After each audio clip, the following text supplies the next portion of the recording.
तीनों आ रहे हैं। ठीक है, आप सही है। रिलैक्स होके जस्ट एक पता लग रहा है कि हाँ, जस्ट मैं चेक कर लूँ एक। मैं नॉन वेज खाना है ना जी। मैं नॉन वेज खाना ये उदा ही है कि मैं कਹਾਂ यार मैं मुर्गा तो नहीं मारिया ना, मुर्गा KFC वाले ने मारिया, मैं तो खादा है, मैनू तो पैसे दे के चीज मिली, मैं खा एग्जैक्टली मुर्गा साला तो मरिया, मैं तो नहीं फड़िया बिल्कुल मुर्गा। चलो कंटिन्यू कर दोस्तों। I hope you guys are doing good. Manish ji का एक बार फिर मेरे चैनल पे स्वागत है। और आज मनीष जी के साथ मुझे लगता है अभी तक तो डल भी गई होगी वीडियो, मैं इनके चैनल पे हम आगाज करने वाले हैं नई वीडियो के साथ, इसके बाद वो शूट करेंगे। बट आज का टॉपिक मनीष जी बड़ा इंटरेस्टिंग मैंने सोचा है जी। जैसे हम डिस्कस कर रहे थे अभी while having our coffee, EVs के बारे में हम चर्चा कर रहे थे। तो दोस्तों आज का जो मुद्दा है वो ईवीज को लेके है कि जो सेल्स दिन ब दिन जो है ग्रेजुअली बढ़ रही हैं ईवीज की, नो डाउट। तो मैं मनीष जी के जो है कुछ इनकी ओपिनियन लेना चाहूँगा कि इज़ इट रियली वाइज कि अभी शिफ्ट किया जाए ईवीज की तरफ। मेरे जो पॉइंट ऑफ व्यू है, मेरा थोड़ा सा, जो फैजल खान जी ने भी एक वीडियो डाली थी, कहीं ना कहीं मैं उनसे बहुत बातों पे सहमत हूँ मनीष जी, क्योंकि मेरे सर्कल में भी जो मेरे डीलर्स मुझे कुछ जानते हैं सेकंड हैंड, वो बता रहे हैं मुझे कि some people are trying to sell their EVs but they are not getting the customers. तो चलो उसको मैं साइड पे रखता हूँ, बट अभी मुझे ऐसा लगता है कि जो ट्रांसफॉर्मेशन हो रही है मार्केट की, ट्रांजिशनिंग हो रही है from petrol diesel to hybrids जी, उसके बाद कहीं ना कहीं ईवीज अगर आती तो एक ज़्यादा सेंस बनती। अगर आप देखें तो हाइब्रिड्स जो है मारुति की स्ट्रॉन्ग और माइल्ड, उनको अच्छा रिस्पांस मिल रहा है। बिल्कुल। और एक चीज़ मैं इंडिया में मनीष जी ये मान के चलता हूँ कि यहाँ पे इन्वायरमेंट के कारण किसी को कोई इन्वायरमेंट की चिंता नहीं है। मैं बहुत ब्लंटली ये चीज़ कहना चाहूँगा, ये एक थोड़ा सा दिखावा भी है। मैं आपको एक एग्जाम्पल देता हूँ। मेरे नेबर में ना एक लड़का मुझे कहता कि यार तू भी मेरे जैसे ना ड्राई वॉशिंग जो है करवाया बिना पानी के, वाटरलेस। पोलो का मैंने जरूर बंदा वो लगवाया हुआ है, but it is not because इससे पानी बचता है। उसके जो मेड्स हैं वो सारा दिन उनका जो पोर्च है, वेड़ा है, पंजाबी वेड़ा कहते हैं, वो साफ करते रहते हैं। मैं कहा यार तुसी पहले अपने घरदे नूं समझाओ। तो इधर भी ऐसा ही है कि एनवायरनमेंट वाला किसी को कोई फर्क नहीं पड़ता, it is only because of convenience. और मैं ये मानता हूँ मनीष जी के सेकेंडरी कार अगर टियागो जैसी 9-10 लाख से शुरू हो रही है और अगर वाकई में उसकी इन सिटी अगर 250, 200, 300 किलोमीटर अगर रेंज है, देखिए सरकार तो हमें इंफ्रास्ट्रक्चर अभी नहीं दे रही। और मैंने अभी तक लुधियाना में तो कोई पेट्रोल पंप पे फास्ट चार्जिंग वाली मशीन नहीं देखी। मैंने आज तक सिर्फ एक देखी है, वो भी पूना में जी। लुधियाना में तो मैंने नहीं देखी। पंजाब में मैं ट्रैवल करता हूँ, मैंने किसी बड़े पेट्रोल पंप पे भी ऐसी मशीन अभी तक नहीं देखी, जिसका मतलब कि मुझे घर पे ही अपने गाड़ी चार्ज करनी पड़ेगी। तो I want mind having an EV only because मेरे पास पेट्रोल गाड़ियाँ 2-3 ऑलरेडी हैं, और शहर के लिए मुझे मालूम है कि 250-300 किलोमीटर की रेंज अगर मुझे दे रही है, बिल्कुल, तो बिजली के बिल में वो लग के आ जाएंगे पैसे। I don't mind that, but if you ask me to spend 40 lakhs और 20 lakhs और 30 lakhs ऑन अ ईवी, अभी मैं उस चीज़ के लिए प्रिपेयर्ड नहीं हूँ। हो सकता है मेरी लिमिटेड अभी इसमें नॉलेज है। हालांकि एक ZS EV हमने सोचा है कि रिव्यू करेंगे, ठीक है, अगर मौका मिला तो मनीष जी मैं आपके थॉट्स जो है वो जानना चाहता हूँ, क्योंकि अगेन जैसे मैंने बोला कि जो मैंने एक वीडियो देखी थी फैजल खान की, उसमें बड़े अच्छे वैलिड पॉइंट्स रखे गए थे, but gradually market is shifting. सबसे अच्छी बात यह है कि नेक्सॉन, टिगोर, टियागो, इनको अच्छा रिस्पांस मिल रहा है। अभी XUV 400 भी आई है। I am not against it, but जो मेरी ओपिनियन थी मैंने बड़े अपने सच्चे मन से आपके सामने रखी है। तो मैं आपका भी जानना चाहता हूँ कि आपका क्या पॉइंट ऑफ व्यू है इन गाड़ियों को लेकर। तुंदादेव जी, ऐसा है कि आपने ईवीज की बात की है, आपने जितने फैजल खान की वीडियो की बात की, आपने USP की बात की कि ईवी के ऊपर शिफ्ट होने के रीज़न क्या है, बट मेरा जैसे कि जितनी भी हमने आज तक वीडियोस की हैं हमने, तो हमारी जो अप्रोच रही है वो थोड़ी सी अलग हटकर और उससे आगे रही है कि जो चीज़ें के ऊपर बात नहीं की जाती, हम उस चीज़ के ऊपर बात की जाएगी जिसके बारे में कि अभी कोई भी इस चीज़ को टच नहीं करता, खासकर यूट्यूब में भी। तो सुनते उसके हिसाब से अब हम ईवी की बात कर रहे हैं। ईवी क्या हम करके रहे हैं ईवी में कि हमें है कि इंटरनल कम्बशन इंजन से शिफ्ट होना है ईवी के ऊपर, जिसका कि टेल पाइप एमिशन ना हो। जी बिल्कुल, मेन तो उसका क्रक्स तो यही है ना कि हमें टेल पाइप एमिशन से हटकर हाँ जी, और फॉसिल फ्यूल की डिपेंडेंसी को कम करना है धीरे धीरे। हाँ बिल्कुल, तो हमें उस पर शिफ्ट करना है जी। बट मैं सुंदरदेव जी मैं अभी इस चीज़ के से मैं नहीं इसके साथ मैं नहीं जा सकता कि लोग जिसकी वजह से ईवी के ऊपर शिफ्ट कर रहे हैं, बट मुझे लगता है कि अभी वेट करना चाहिए, उसको जेस्टेशन पीरियड थोड़ा देना चाहिए मार्केट को। कि what period? Gestation period. Gestation. मतलब कि जेस्टेशन पीरियड में ये है कि पहले उसको मैच्योर होने के लिए मार्केट के लिए, क्योंकि मैं जो पॉइंट्स रखने वाला हूँ इंडिया के सिनेरियो के हिसाब से, क्योंकि बाहर क्या है कैसा है, मैं फिर से कह रहा हूँ, एक rule country to country change हो जाता है वो, हाँ जी, ठीक है, बिल्कुल। कंट्री टू कंट्री चेंज हो जाता है। तो हमें हमें इंडिया के हिसाब से बात करनी है कि इंडिया में एनर्जी की वायबिलिटी, क्योंकि ऑब्वियसली अगर हम फॉसिल फ्यूल से हट रहे हैं बट कोई ना कोई एनर्जी सोर्स तो है उसको चार्ज करने के लिए, बिल्कुल सही। उसका कोई ना कोई तो इनपुट है ना रॉ मटेरियल में, है हाँ जी।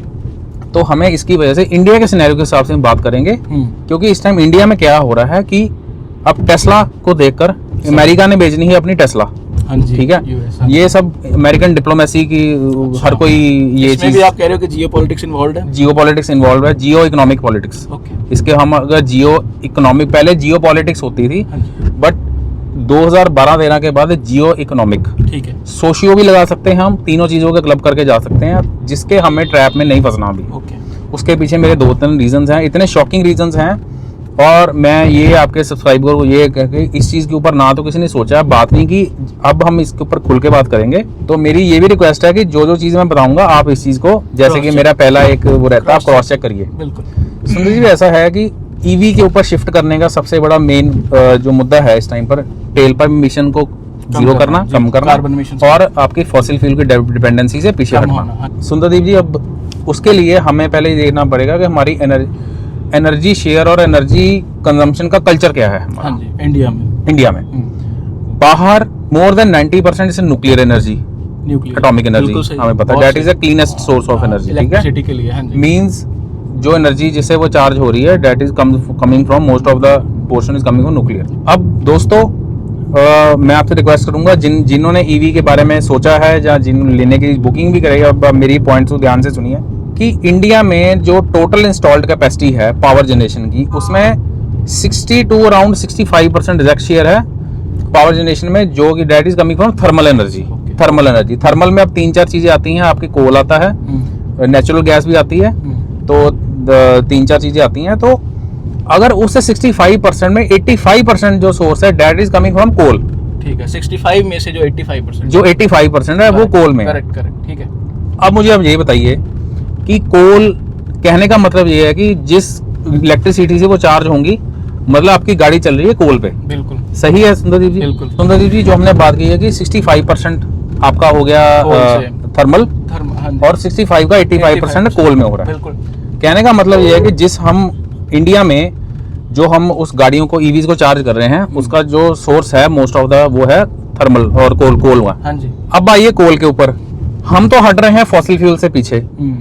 अगर हम कोल को और पेट्रोलियम प्रोडक्ट्स को कंपेयर करें एमिशंस में, तो जो हम ग्रीन हाउस गैस की बात करते हैं दैट इज कार्बन डाइऑक्साइड, दोस्तों आप हैरान हो जाएंगे, कोल का ऑलमोस्ट डबल है, अराउंड 228 टू 230 पाउंड्स पर मिलियन BTU। मींस इसका मैं आपको लेमन में बताऊंगा कि जो एनर्जी को जब हम मेजर करते हैं हीट, क्योंकि अब सीधी सी बात है, चाहे वो आपकी wind energy, sorry thermal energy है, चाहे वो न्यूक्लियर एनर्जी है, अल्टीमेटली जो सोर्स का ट्रांसफर रहता है वो रहता है हीट के फॉर्म पे, क्योंकि स्टीम दोनों में स्टीम जनरेट होती है। अब जो कोल में भी स्टीम जनरेट होगी तो उसमें जो एनर्जी कैलकुलेट की जाती है वो होती है BTU में, मतलब बीटा थर्मल यूनिट। ठीक है, BTU। 1 million beta thermal unit को प्रोड्यूस करने के लिए अगर कोल जलेगा तो वो 228 पाउंड्स CO2 को एमिट करेगा। तो बहुत ही लेमैन में अगर मैं बहुत लेमैन में समझूं तो इसका मतलब ये है कि कार्बन एमिशन जो है इंडिया में बिजली इंडिया में प्रोड्यूस हो रही है, तो कोला जलने के बाद वो ज्यादा ऑब्वियसली, मेरा कहने का मतलब पेट्रोल दोस्तों, के कंपैरिजन में, अब मैं पेट्रोल में आऊंगा, जो 230 पाउंड्स है पर 1 million beta thermal unit, petrol gasoline का है around 128।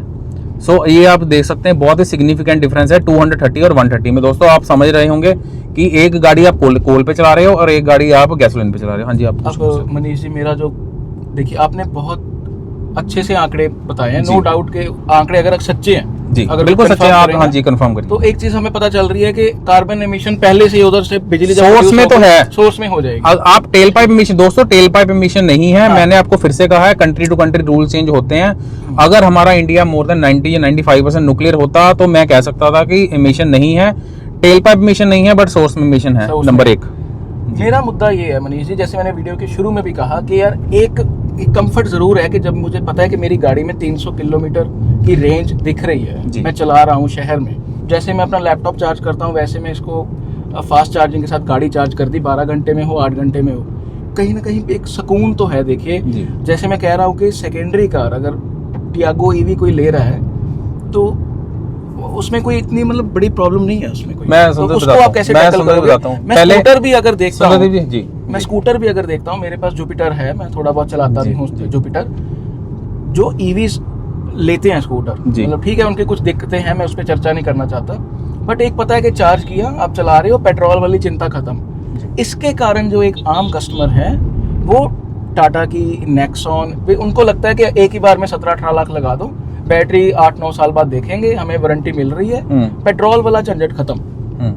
What is your thought about? मैं बता रहा हूँ सुंदर जी, पहली बात तो मैंने इसके क्रक्स के ऊपर बात की कि पहली बात है अगर हम कहेंगे इसका मिशन नहीं है, अगर कोई प्लैनेट एक्टिविस्ट होगा या एनवायरनमेंट एक्टिविस्ट होगा, अगर वो ये सोच के ले रहा है कि मैं एनवायरनमेंट को कंट्रीब्यूट कर रहा हूँ, मुझे लगता है कि जो मैंने चीज बता चुका हूँ वो चीज नल एंड वाइड हो जाएगी, तो आप सोचने पर तो मजबूर हो जाएंगे। अब मैं इंटरप्ट कर रहा हूँ, मैं नॉन वेज खाना है ना जी, मैं नॉन वेज खाना, ये उदा ही है कि मैं कहा यार मैं मुर्गा तो नहीं मारिया ना, मुर्गा KFC वाले ने मारिया, मैं तो खादा है, मैंने तो पैसे दे के चीज मिली, एग्जैक्टली मुर्गा साला तो मरिया, मैं तो नहीं फड़िया, बिल्कुल मरा।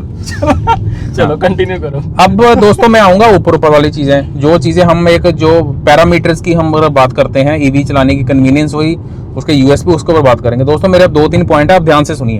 अब सुंदर जी ये है कि जो उसमें बैटरी डल रही है, अब उसमें भी एनवायरनमेंट का, पहले हम एनवायरनमेंट के एक पॉइंट में और क्लियर करना चाहूंगा सुंदर जी। ऐसा है कि जो एक बैटरीज के जो मैन्युफैक्चरिंग में मोस्ट ऑफ द टाइम जो यूज होती है, इलेक्ट्रोड यूज होती है, दैट इज लेड। ठीक है, LED वाला लेड, ठीक है, lead is a like toxic, yes, ठीक है। और जो लेड यूज होता है आपकी जो बैटरीज में, उसकी कहीं भी किसी भी कंट्री में अभी तक डिस्पोजल पॉलिसी नहीं बनी हुई।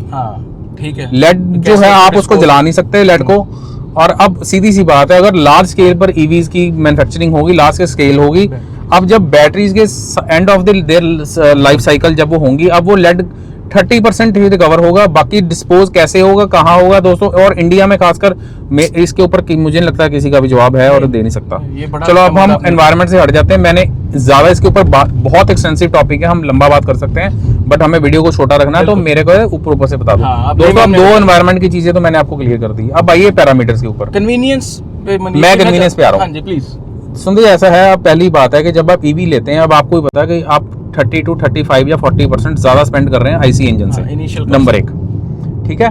अब बात है कि बैटरीज की जो उसमें यूज हो रही हैं।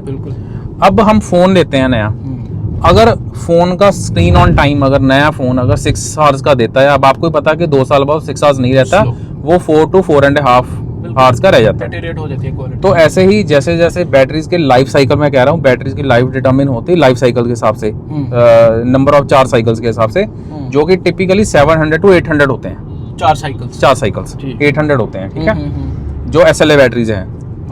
तो अब मेरा कहने का मतलब है कि अगर एक एक्लेम्ड रेंज अगर किसी गाड़ी की 300 है, तो आप ये तो बात भूल जाइए कि 2 साल बाद भी 300 रहेगी, ऑब्वियसली वो 220, 250, 200 तक आएगी।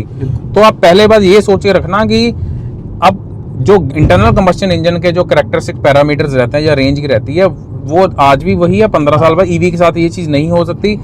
कोई भी दुनिया में अभी तक ऐसी बैटरी, अभी हाइब्रिड बैटरी बन रही हैं, अभी तक कोई बैटरी ऐसी रोल आउट नहीं हुई है जो कि ये बात बोल सके कि आपको फर्स्ट डे भी रेंज सेम है और 3 साल बाद भी सेम है। हम कुछ नहीं कह सकते वो 5 साल बाद क्या है। और आपने देखा होगा कुछ केसेस आए हैं जो ईवीज 50-60 हज़ार चल चुकी हैं।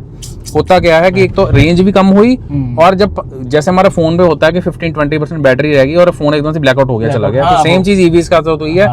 कोलकाता में भी केस आया है, कोयम्बटूर में भी केस आया है कि ओनर के पास ईवी थी, नेक्सॉन, सॉरी ये थी नेक्सॉन थी, जो कि अगर 20% दिखा रहा था बट कार ब्लैकआउट होगी। वो कोई प्रॉब्लम नहीं है, it is just because of कि वो बैटरी की लिमिटेशन की बैटरी ब्लैकआउट हो जाती है, ठीक है। And I want to repeat कि we are not trying to discourage anyone from buying an EV, yes, ठीक है। मैं एक हल्का सा ब्रेक ले रहा हूँ, 1 second guys, sorry Manish ji, मुझे ब्रेक लेनी पड़ गई थी जी कोई बात किसी कारणवश। तो आप कन्वीनियंस पे क्या इसका आपका मेरा वही है ना, जैसे बैटरी का हमने कहा वीर आउट तो होनी है बिल्कुल बैटरी। बिल्कुल। वो तो कम जो होती क्लेम्ड रहेगी। रेंज जो 300 है आज है तो वो आज है, वो 2 साल बाद 300 नहीं रहेगी दोस्तों। ये दिस इज अनटेम्ड फैक्ट है, इसको कोई वो जुटला नहीं सकता। बिल्कुल।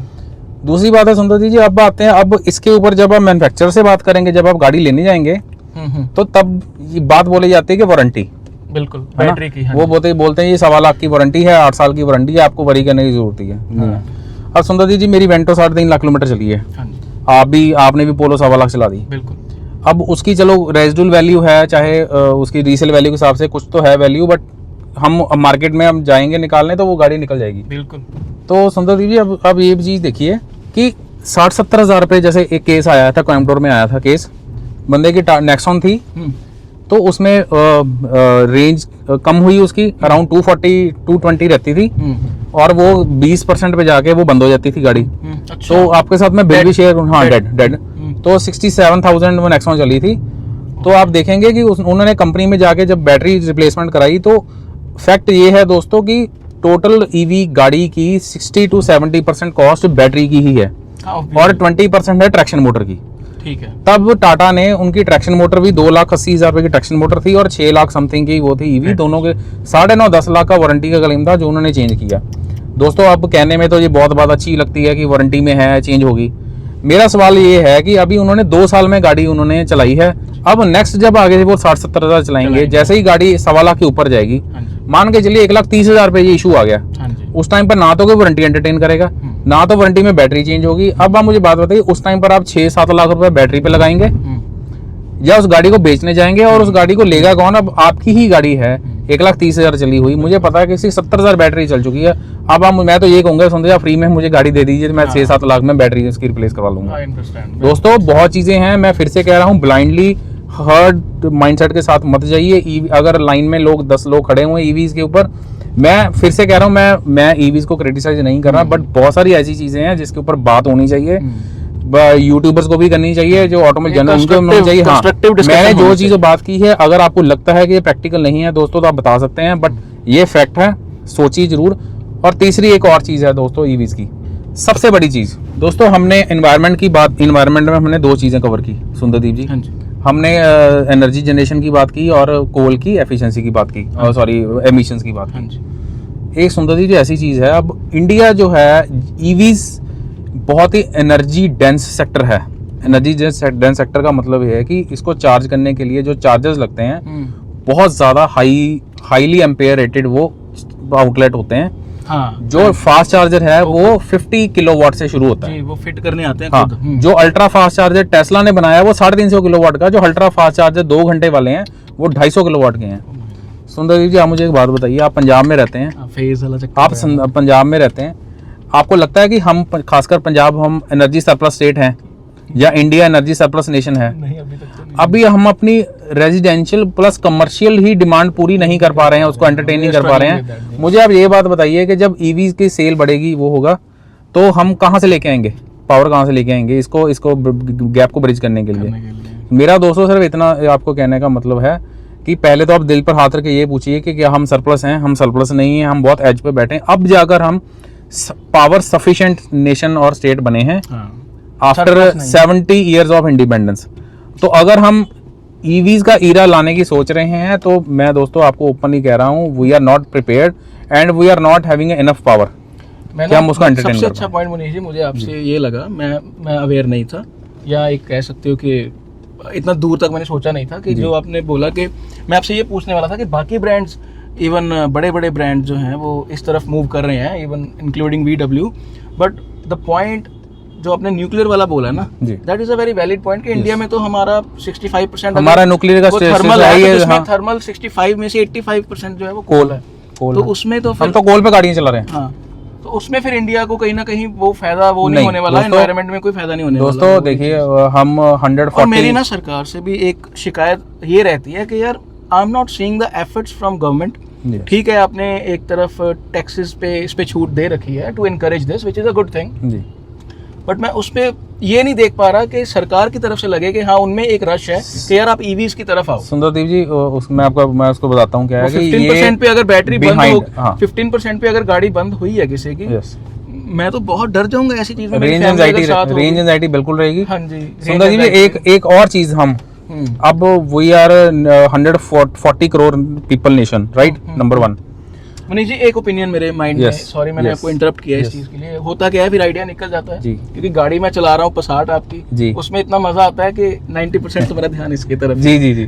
मेरा एक ना, मैं ये सोचता रहता हूँ कि जैसे स्कूटर जो अभी छोटे मोटे चले हैं ना ईवीज, मैं हाँ। उसमें एदर और उसकी बात नहीं कर रहा, ओला की, वो अच्छे हैं स्कूटर, जी। वो थोड़ी अच्छी रेंज वाले हैं। सस्ते वाले भी देखिए आए थे।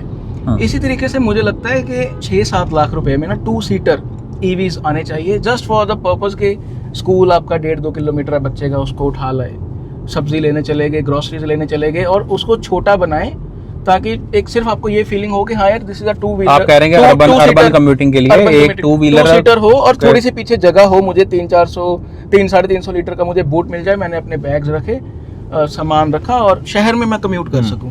ये ईवीज तो ऐसा है कि उसके लिए मुझे अपने 1500 सीसी 1000 सीसी की पेट्रोल गाड़ी नहीं निकालनी पड़ेगी जी। तो ठीक है, उसमें कार्बन एमिशन वाली बात वो अलग मैं साइड पे रखूं तो ये एक कन्वीनियंस। एक चीज मैं ना, ये आपका पॉइंट अच्छा है वैसे 2 सीटर वाला, एक चीज मैं स्किप कर गया, तो उसमें मैं पावर ही उतनी हो जी। जितनी 2 बंदे को चाहिए और मैक्सिमम स्पीड उसकी 55-60 रख दो, शहर में 60 के ऊपर ना जाए। सिर्फ मेरा एक ये ओपिनियन थी। नहीं सुंदर जी, आपकी बात तो चलो ठीक है ये वाली ना, पर जो हमने पहले बात की कि पूरा का पूरा ऑटोमोबाइल सेक्टर ही ट्रांजिशन पर जाने के लिए जो वेगनेस इतनी दिख रही है मैन्युफैक्चरर की, और जो कस्टमर्स भी आपके कुछ व्यूवर्स भी होंगे वो भी सोच रहे होंगे।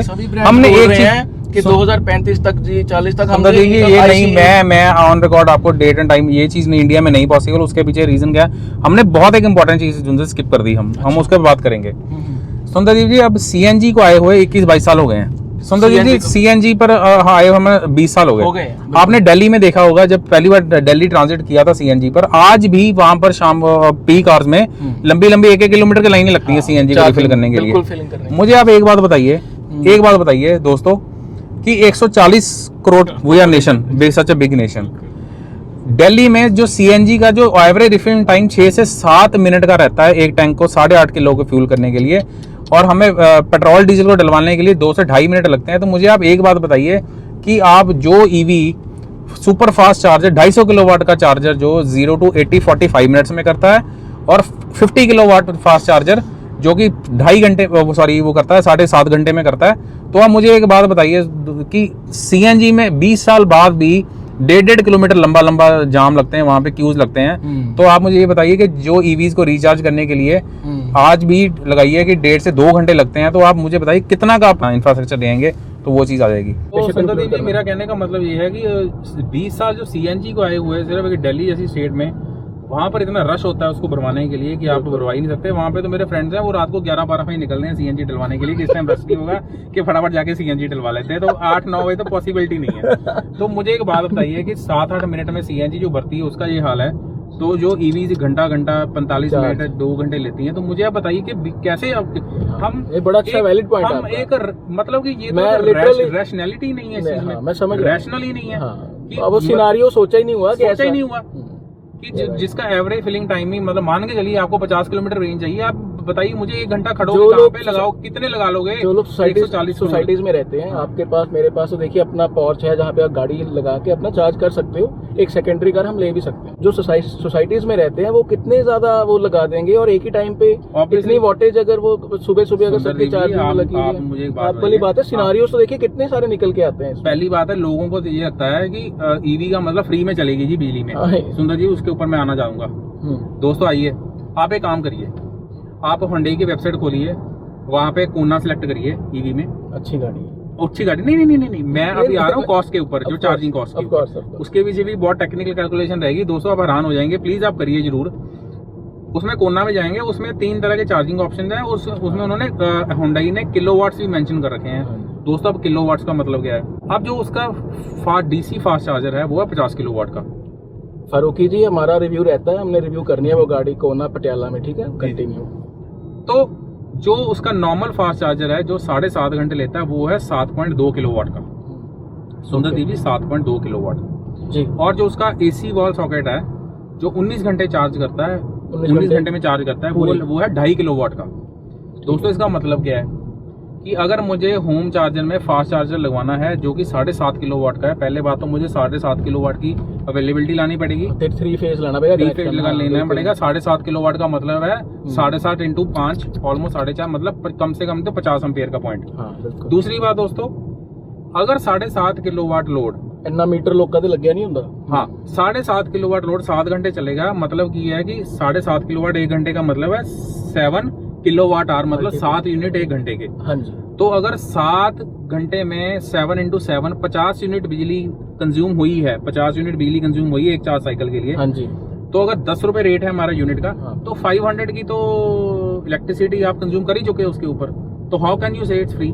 तो अगर आप उसको बट स्टिल अगर 500 में, अगर 500 में नहीं मनीष जी, अगर 500 में पूरी गाड़ी कोना जैसी चार्ज हो रही है और उसमें 350 किलोमीटर की रेंज आपको रियल टाइम मिल गई। मैं सुंदर जी बात है ना कि मैं सिर्फ ये कह रहा हूँ, हाँ जी, कि जो इंटरनल कंबस्शन इंजन जो कि 5 से 5.5 रुपए पर किलोमीटर आज के हिसाब से बैठ रहे हैं, अच्छी माइलेज निकाल रहे हैं, जो 17-18 की TSIs भी हैं, हाँ, GDIs भी हैं, बिल्कुल बिल्कुल। तो अगर हम उसको 1.5 रुपया, उसका 1.5 रुपए पर किलोमीटर कॉस्ट बैठती है, तो अगर 3-3.5 का अगर मार्जिन निकालें दोस्तों, मैं आपको बताना चाहूंगा 10 साल में भी कॉस्ट नहीं कवर होती है। हाँ, वो बैटरी वाला इशू फिर आपका मुझे याद आ रहा है कि आपको 8 साल 9 साल बाद तो पूछेगा ही नहीं, तो कार में तो इंजन सीज होने वाली बात है कि आपकी कार की वैल्यू ही कुछ नहीं है दोस्तों। सुंदर जी इंजन सीज हो गया था, अब इंजन को ओवरऑल करा लोगे 50-60 हजार में, उसमें तो आप कुछ कर ही नहीं सकते।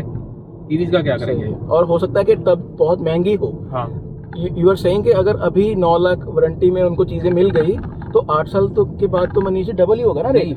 बात है अब नहीं, तो ऐसा है मेरी जैसे, हाँ, ਜਿਹੜੀ ਚੀਜ਼ ਅੱਜ बैटरी जो 9 लाख दी है तो वो 8-9 साल बाद तो डबल ही होएगी ना। नहीं, इसमें एक चीज और भी होगी, जब मास लेवल पे बैटरी प्रोड्यूस होंगी तो कॉस्ट कम होगी, इसकी कॉस्ट नीचे आएगी। हाँ जी। बट जब तक बैटरीज में टेक्नोलॉजी इवॉल्व नहीं करती दोस्तों, मैं किसी कंक्लूजन पे नहीं पहुंचूंगा, ना मैं एडवाइस करूंगा किसी को। इस टाइम हम ये नहीं बात कर रहे हैं कि कौन सी मैन्युफैक्चर की है। हाँ जी, हाँ जी, बिल्कुल। If you are asking me whether I will go for EV, definitely big no. Whether I will advise or recommend EV, no. In India, you are saying no. No. Okay, in India, no. If you are staying in a country, I'll say US. Yes. Reason India में फटाफट bullets point में 4 बताऊंगा, हम conclude करेंगे video को। Number 1 हमारे power generation का जो परसेंटेज ऑफ ओइंग जो है, थर्मल डिपेंडेंसी है कोल के ऊपर, नंबर 1। नंबर 2 जो उसकी बैटरीज के ऊपर जो उसका रॉ मटेरियल यूज हो रहा है लेड, उसकी डिस्पोजल पॉलिसी नहीं है। नंबर 3 वारंटी एंटरटेन कैसे होगी, उसकी रेजिडुअल वैल्यू के ऊपर गाड़ी की रिटेन कैसे करेगी वो। Number 4 we are 140 crore people. I don't know कि चार्जिंग कितना का डेवलप होएगा, आप कितना भी कर पाओगे दोस्तों, still it will be insufficient. Just mark my words. So I am openly saying I am against it. Yes, for EVs. India में you are against it? Yes, I am against it. Right now I'm against it. Very solid, until or unless battery technology बहुत बड़े level evolve नहीं होती कि plug की 10 minutes में charge होगी, और कॉस्ट जब तक बैटरी की कॉस्ट नीचे आती, बैटरी की टेक्नोलॉजी नहीं इवॉल्व होती। प्लस हम अब बैटरी, इतनी बड़ी बैटरी पैक को चार्ज करने के लिए बहुत ज्यादा एनर्जी चाहिए। जब तक हम इंडिया का रिन्यूएबल सोर्स ऑफ एनर्जी के ऊपर ट्रांजिशन नहीं होता, न्यूक्लियर एनर्जी के ऊपर डिपेंडेंसी नहीं जाती, थर्मल एनर्जी के ऊपर से डिपेंडेंसी नहीं हटती, उसका शेयर नहीं कम होता, 20% से नहीं आता, तब हम बात करेंगे। Right now it's big no. तो मनीष जी के ये बिल्कुल पर्सनल कमेंट्स हैं जिसकी मैं बहुत कदर करता हूँ। Personal but practical. I literally request, आप जितनी बार वीडियो देखिए, अगर मेरा एक भी पॉइंट इनवैलिड है, अगर इसके ऊपर किसी और ने बात की है या ध्यान नहीं दिया, आप फैक्ट्स को चेक करिए। अगर आपको फिर भी लग रहा है कि मैंने कुछ गलत बताया तो प्लीज आप कमेंट्स में बताइए। अगर आपको लग रहा है मैंने सही बोला है तो मुझे लगता है इसके ऊपर बात करनी चाहिए ऑटोमोबाइल यूट्यूबर्स को भी और जर्नलिस्ट को भी। बहुत अंडर टॉपिक है, जस्ट बिकॉज की we are shifting to EV. Please दोस्तों, आप ब्लाइंडली मत जाइए, बहुत सारी चीजें इन्वॉल्व होती हैं बिहाइंड द कर्टन, जिसके ऊपर बात होनी बहुत जरूरी है। तो मनीष जी बहुत आपका धन्यवाद जो आपने फैक्चुअली इन्फॉर्मेशन शेयर की है। आगे अच्छा ना लगा? मुझे बहुत अच्छा लगा। और बट मैं जो मेरी एक ओपिनियन है कि as a secondary car I would not mind keeping it. तो आपका जरूर आपने जो एनवायरनमेंट वाली बात की है, बट एक स्टिल फील गुड फैक्टर एक जरूर होगा कि हाँ मुझे पेट्रोल पंप नहीं जाना पड़ रहा। ये बिल्कुल मेरी पर्सनल ओपिनियन है। बट बाकी अगर मैं ये पूरी वीडियो कंपोज होकर देखूंगा तो मैं जरूर कुछ फैक्ट्स चेकिंग जरूर करूंगा। अगेन दोस्तों, नई वीडियो के साथ मिलते हैं जल्द। मुझे लगता है इसकी बैटरी खत्म हो रही है तो बट लगता है 30-35 मिनट में भी शूट कर रहे हैं। और जो इनके चैनल की जो फर्स्ट वीडियो है वो शूट करने जा रहे हैं। तो विश अस good luck. Thanks guys, cheers.